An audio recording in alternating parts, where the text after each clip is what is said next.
Oleh karena itu, orang-orang yang ingin menikmati ketawaduan, lupakan siapa diri kita. Kalau kita seorang sarjana, jangan diingat-ingat kesarjanaan kita. Nanti kita ingin diketahui. Padahal di sisi Allah bukan kesarjanaan yang penting, amal yang ikhlas. Kalau kita seorang yang sudah pernah bersedekah sebanyak apapun, lupakan. Kalau kita ingat-ingat, kita jadi butuh diakui, butuh ditulis, butuh disebut-sebut, itu bisa merusak. Kalau kita seorang pimpinan, kalau kita ingin tawadu, jangan disebut-sebut saya pemimpin, tidak usah diingat-ingat. Kalau kita seorang ustad, tidak perlu kita menyebut-nyebut saya ustad.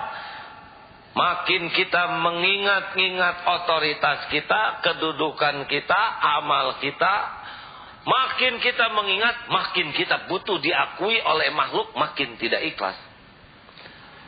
Nah, kalaupun mau ingat supaya kita tawadu, ingat dosa-dosa kita. Aduh, mata jelalatan. Siapa tahu santri mah lebih terpelihara, kita ustad tapi mata alah. Perkataan dibagus-bagus, nyebut dalil, tapi siapa tahu pengen dipuji, kita fasih. Tubuh dikalem-kalem, tapi siapa tahu hati kita pengen kelihatan, wah wibawa nih, soleh. Kita zikir di mana-mana, tapi ingin disebut ahli zikir. Topeng. Saya ini orang banyak dosa, dalam diam pikiran suka ngelantur kemana-mana. Kalau bicara ditambah-tambah dosa, kalau bicara juga belum tentu ikhlas. Kadang ingin dianggap oleh orang lain lebih dari kenyataan sebenarnya. Kadang-kadang dikurangi, takut ketahuan bodohnya. Kita harus belajar ngaku, makin tahu siapa diri kita, maka pujian orang tidak akan membuat kita bahagia karena tidak cocok. Dan penghinaan orang kepada kita tidak akan membuat kita terluka, karena penghinaan itu biasanya, maaf, lebih bagus daripada kehinaan kita yang sebetulnya. Maka latih tawadu, mengingat kekurangan kita. Teknik lainnya supaya kita tawadu, sesudah yakin semua milik Allah, tidak diingat-ingat kebaikan jasa diri kita. Dan yang ketiga, tidak melihat orang lain lebih rendah daripada diri kita. Setiap lihat orang, cari titik kelebihannya. Lihat anak-anak, anak-anak mah dosanya masih sedikit. Lihat yang lebih tua, bapak-bapak, amalnya boleh jadi lebih banyak. Lihat orang yang baru belajar baca Quran, siapa tahu baru belajar tapi takut ke Allah, setiap huruf diucapkan dengan keikhlasan karena malu. Lihat orang yang sedang jualan, kecil jualannya, dia siapa tahu dalam pandangan Allah mulia karena kejujurannya, walaupun dagangannya hanya dagang bandros dan gulali yang sederhana.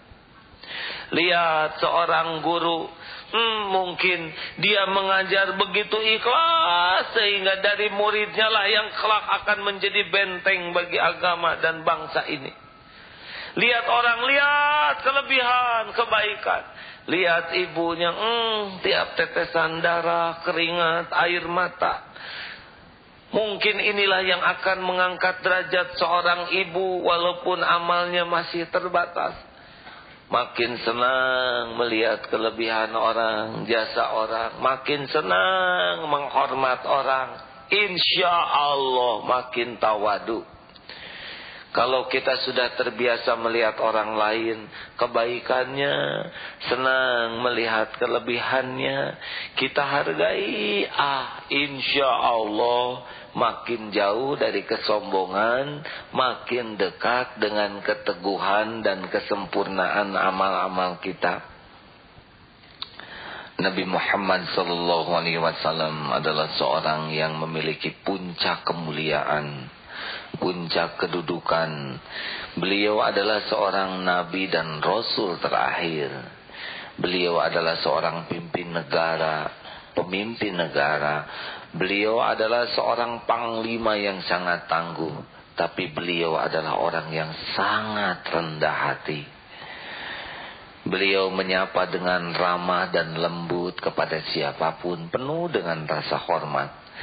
Tiada seorang pun yang berjumpa kepada beliau kecuali beliau menatap dengan wajah penuh senyuman dan cerah bagai purnama. Subhanallah. Beliau tidak membeda-bedakan tamu kaya dan miskin. Beliau menerima undangan walau hanya makanan yang amat sederhana. Beliau berjalan dengan sukacita walaupun diundang oleh sekedar hamba sahaya.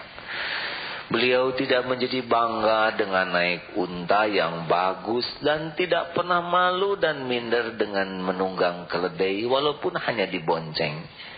Di rumah Nabi Muhammad yang amat sederhana, beliau menjahit sendiri terompahnya, merapihkan kamarnya, memerah susu tanpa ingin menjadi beban.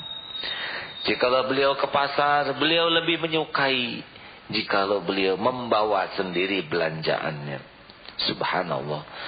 Dan jikalau beliau datang ke sebuah majlis, beliau tidak menyukai andai kata orang-orang berdiri untuk menyambutnya. Beliau ingin diperlakukan sesama hamba sama.